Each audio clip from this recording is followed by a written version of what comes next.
सो दोस्तों ये है SBI card and payment services limited का चार्ट पैटर्न। अगर हम देखेंगे तो लगभग 7.5% तक की गिरावट आप लोग यहाँ पे कह सकते हो। 66 पॉइंट डाउन एंड 829 पे फिलहाल ये स्टॉक यहाँ पे आ चुका है। शेयर अगर हम लोग देखेंगे तो बिल्कुल रिजल्ट के वक्त आप सभी लोगों को पता है फ्लैट ही चलता है। अगर ये रिजल्ट ड्यूरिंग मार्केट नहीं आता तभी भी इसकी क्लोजिंग 1% के अंदर ही होती, बट जैसे रिजल्ट सामने आ गए आप देख सकते हो बहुत ही तेजी से, मतलब 7, सवा 7, 7.5% तक तेजी से हम लोग को नीचे जाते हुए देखने को मिला है। एंड इसका जो लो है दोस्तों आज के दिन का वो था 828 एंड जो कंपनी की जो क्लोजिंग है अगर हम लोग देखेंगे तो 829। सो कंपनी बिल्कुल क्लोज, मतलब जो हुई है वो अपने लो के ही यहाँ पे क्लोज हो चुकी है। सो इसके पीछे के जिम्मेदार कौन है, इतना जबरदस्त गिरावट क्यों है? सो डेफिनेटली Q2 के जो रिजल्ट यहाँ पे सामने आ चुके इसके बदौलत हम लोग ये सारी बात बोल सकते हैं। तो चलिए सबसे पहले रिजल्ट के ऊपर आएंगे। वापस में कहना चाहूंगा जो लोग पूछ रहे हैं सर क्या एग्जिट होना चाहिए, क्या कंपनी बर्बाद होगी, सारी चीजों का जवाब जरूर मिलेगा। देखिए आप जल्दबाजी करोगे तो आप अपना ही नुकसान यहाँ पे कर सकते हो।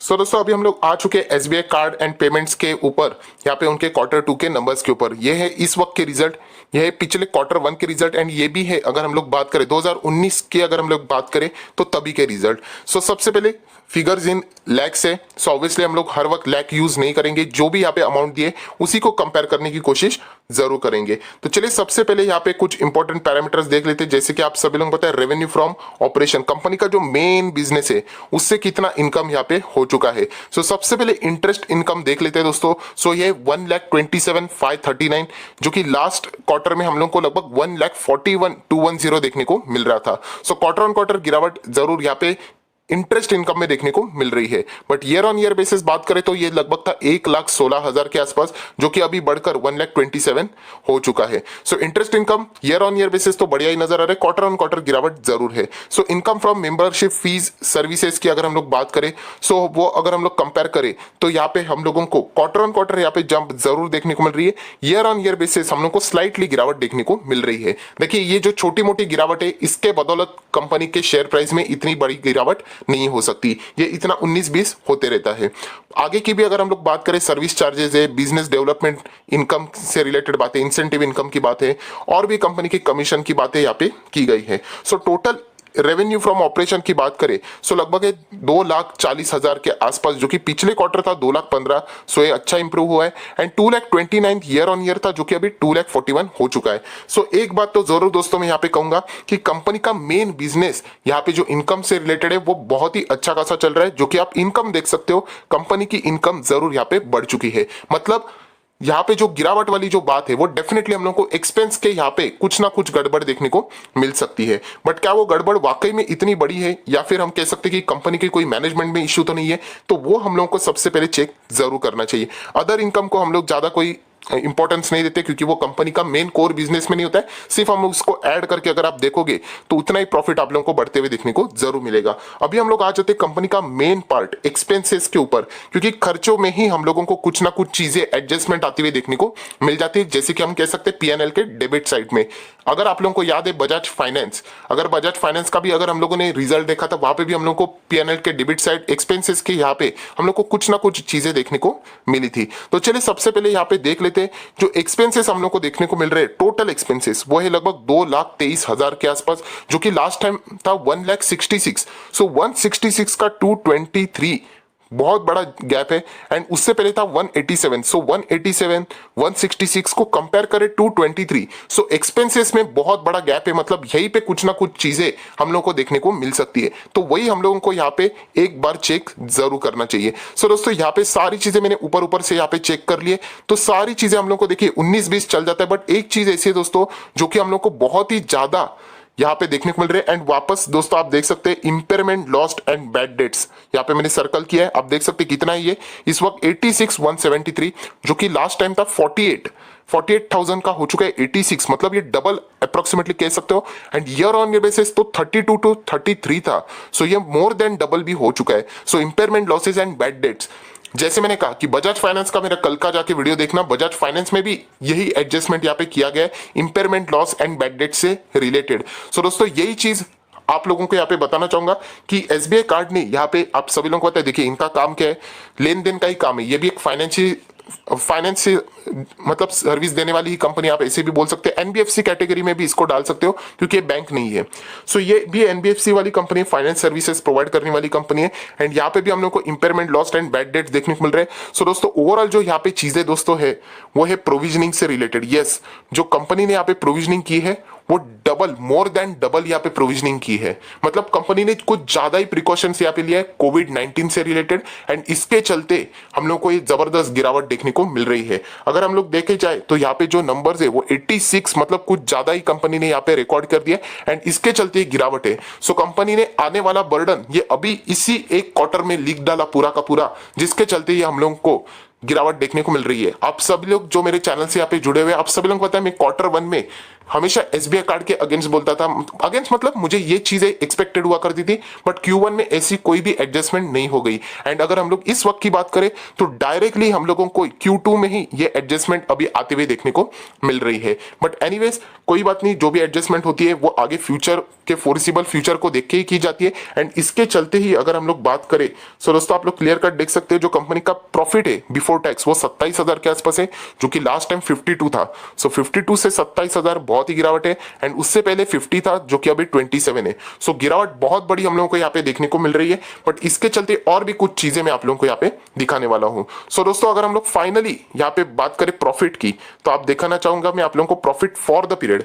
So profit for the period है 20,614। ये ऊपर का कट कर देना, आप देख सकते हैं 20,614। लास्ट टाइम था लगभग 40। सो 40 to 20 नियर बाय 50% आप बोल सकते हैं, near by 45 to 50% down Q on Q देखने को मिल रहा है। And year on year basis भी सेम परफॉर्मेंस। ऐसा क्यों? क्योंकि यहाँ पे हम लोग कह सकते हैं कंपनी ने प्रोविजनिंग डबल की है। प्रोविजनिंग मतलब क्या है, मैं ऑलरेडी आप लोगों को बोल चुका हूं कि कंपनी ये प्रिटेंड करती है कि कोविड के वजह से बहुत सारे लोगों ने जो उनसे उधार लिया है, अभी एसबीआई कार्ड भी क्या है, उधारी देने वाली तो है, सेम ही तो है। कार्ड अगर आप देते हो, आप क्रेडिट कार्ड मतलब यूज क्या करते हो, एक्स्ट्रा पेमेंट लेते हो, लोन टाइप ही तो है।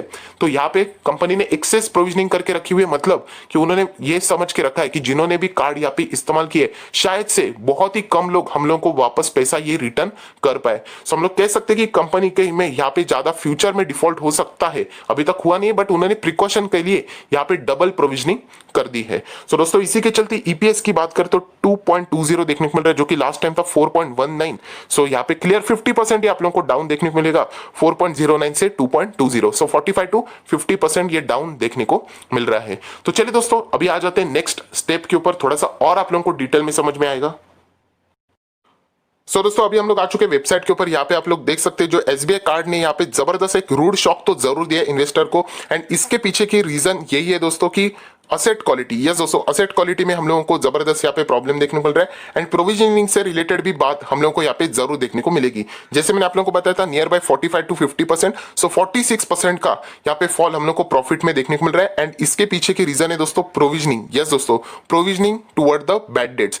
जैसे कि मैंने आपको कहा कि एसबीआई कार्ड का भी बिजनेस सेम लाइक बैंकिंग, ये वो कार्ड से आप लोगों को क्या करते हैं, क्रेडिट मतलब एडवांस में आप लोगों को यहाँ पे पैसा मिलता है, जो कि ब्याज सकट आप लोगों को बाद में यहाँ पे लिया जाता है। सो दोस्तों प्रोविजनिंग में अगर आप देखोगे the provisioning is more than double of what was made in the June quarter. So समझ में आ गया दोस्तों, जो इससे पहले जून क्वार्टर मतलब कौन सा, अप्रैल मई जून, जो Q1 में यहाँ पे जो प्रोविजनिंग थी उससे हम लोग को डबल भी नहीं मोर देन डबल प्रोविजनिंग होते हुए देखने को मिली। एंड इसके चलते हम लोग को एक गिरावट देखने को मिला है। सो पॉइंट नंबर 1, जो लोग बार बार पूछ रहे सर क्या मैनेजमेंट में है, सर क्या मैनेजमेंट में इशू है, तो ऐसा कोई भी बात नहीं है दोस्तों। ये तो एक नॉर्मल हम लोगों को एज सच मतलब रिजल्ट के इसमें जो एडजस्टमेंट के तहत हम लोग को गिरावट देखने को मिल रही है। सो इसका अर्थ ये है कि सब कुछ नॉर्मल है। सो यस, अंदर तो सब कुछ नॉर्मल है, बट ये नहीं हम लोग कह सकते कि यस रिजल्ट बहुत ही सुपर्ब है। सीधा सीधा हम कह सकते हैं कि यहाँ पे प्रोविजनिंग यहाँ पे डबल की गई है। मैं आगे जरूर आऊंगा कि आप लोगों ने यहाँ पे क्या करना चाहिए। तो हम लोग और थोड़े यहाँ पे देख लेते हैं कि यहाँ पे प्रॉब्लम क्या हो गया। तो हम लोग यहाँ पे कह सकते हैं ग्रॉस बैड लोन्स पहले 4.29% हम लोग को टोटल बुक का यहाँ पे देखने को मिल रहा था, जो कि जंप की अगर हम लोग बात करें तो लगभग 1.5% के आसपास की जंप हम लोग को यहाँ पे बैड लोन से रिलेटेड यहाँ पे देखने को मिल रहा है। एंड उसी के साथ साथ दोस्तों ये सारी चीजों को जोड़ के और यहाँ पे मसाला किसने डाल दिया, तो आप सभी लोग पता है सुप्रीम कोर्ट से रिलेटेड, मतलब आप सभी लोग पता है मोरेटोरियम का भी जो इम्पैक्ट है वो डेफिनेटली यहाँ पे एसबीआई कार्ड के ऊपर भी तो जरूर आएगा, क्योंकि जितने भी ये कंपनी लेंडिंग वाले कंपनीज है, सिर्फ बैंक नहीं, सिर्फ एनबीएफसी नहीं, तो ये भी कंपनियां उन्हीं में आती है। सो इसका भी चलते अगर हम लोग इसको ऐड करें तो ये सारी चीजें अगर हम लोग देख के तो यहाँ पे हम लोग के प्रॉफिट बुकिंग देखने को मिल रही है। दोस्तों आगे हम लोगों ने क्या करना चाहिए उसके पहले अगर हम लोग यहाँ पे देख लेते हैं 829 पे स्टॉक देखने को मिल रहा है आज के गिरावट के बाद। तो यहाँ पे किसी लोगों ने नीचे से बाइंग की, तो यस बहुत सारे लोगों ने 46% तक यहाँ पे डिलीवरीज घर लेके जाना, मतलब इंट्राडे नहीं किया, उन्होंने नीचे लेवल से यहाँ पे बाइंग करने की कोशिश इस स्टॉक में यहाँ पे की है, क्योंकि बहुत ही अच्छा 7-7.5% की गिरावट, इससे और अच्छा आप क्या उम्मीद यहाँ पे कर सकते हो। दोस्तों जितनी भी बातें थी वो मैंने आपको यहाँ पे बता दी। कुल मिला के सबसे पहले आपका जो डाउट था कंपनी के अंदर कोई गड़बड़ है, ऐसा कुछ भी नहीं है, कंपनी बिल्कुल नॉर्मल है, अपना बिजनेस यहाँ पे कर रही है। गिरावट के पीछे की वजह सिंपली कंपनी ने जो प्रोविजनिंग है Q1 से ज्यादा Q2 में डबल से भी ज्यादा कर दी है। एक्स्ट्रा प्रिकॉशन के कारण हम लोग कह सकते हैं कि कंपनी ने यहाँ पे क्या किया है, यहाँ पे ज्यादा प्रोविजनिंग के कारण ये प्रॉफिट उनका जबरदस्त मैसिवली 46% प्रॉफिट गिरना वो हम लोगों को यहाँ पे देखने को मिल रहा है। अगर कंपनी नॉर्मल ही प्रोविजनिंग करती तो इतना यहाँ पे कोई गिरावट देखने को नहीं मिलता, एक फ्लैट टाइप रिजल्ट भी हम लोगों को देखने को मिल सकता था। सब कुछ यहाँ पे जो बातें थी वो मैंने यहाँ पे कवर कर लिया। अभी सवाल एक ही आता है जिसके लिए रिटेल इन्वेस्टर यूजुअली आते हैं कि यहाँ पे क्या कंपनी बर्बाद हो गई, क्या हम लोगों ने यहाँ पे रहना चाहिए। दोस्तों मैं आप लोगों को बताना चाहूंगा कि स्टॉक मार्केट ये लॉन्ग टर्म का खेल है, एंड में अगर आपकी जगह होता मैं 100 नहीं दोस्तों 110% इस कंपनी को लॉस में नहीं बेचता,